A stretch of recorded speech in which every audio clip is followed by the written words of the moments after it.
had over here was an opening just about this wide, framed out with the wall, so there wasn't room for these cabinets over here.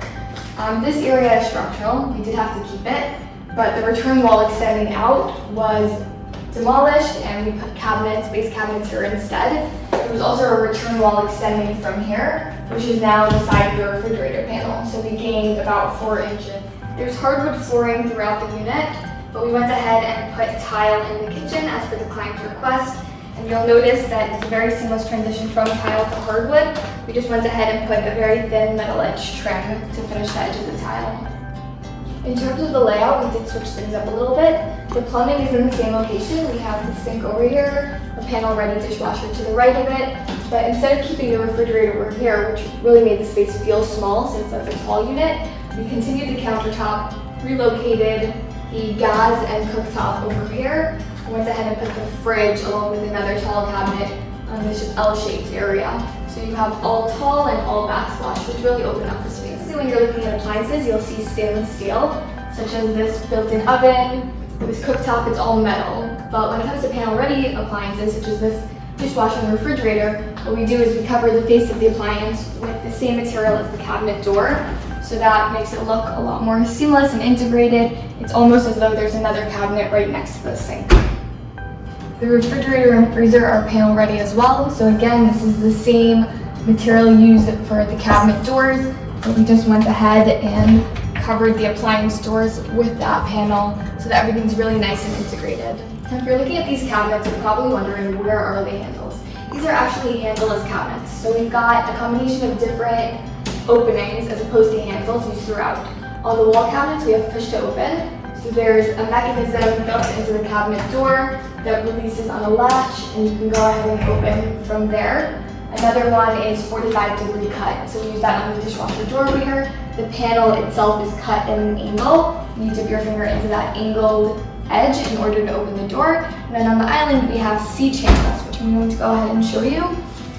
It's basically a metal channel cut into the drawers, and it has a recessed area that you can dip your finger into in order to open the drawer.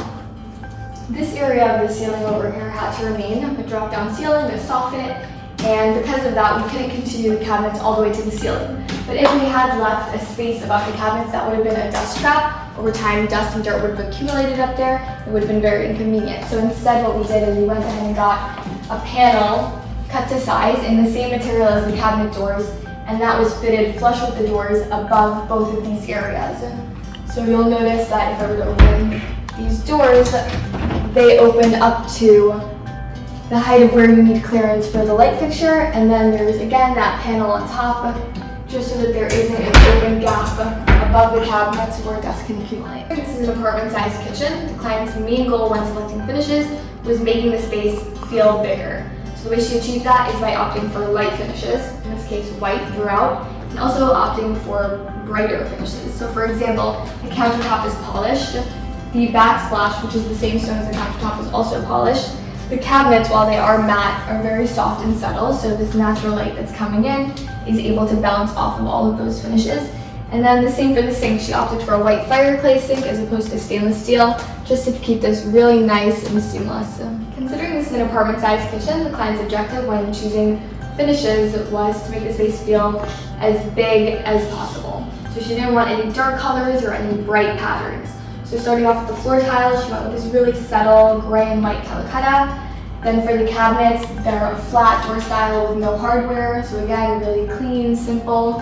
And then for the countertop and backsplash, she used the same stone. So if you were to compare this to, let's say, a subway tile, that would be a lot more busy with all those grout lines. Here it's just one solid piece. So the natural light that comes in is able to bounce off of all these finishes and just create a very soft, open space.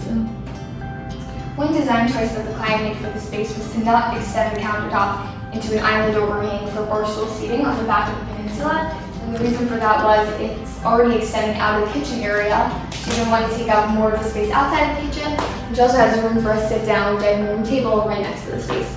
So knowing what's going on outside of the kitchen area really helps determine, when you're planning the design for the kitchen. I hope you enjoyed the tour of the space that we recently renovated, both the kitchen and the bathroom. And if you have any questions about your own home renovation, feel free to reach out.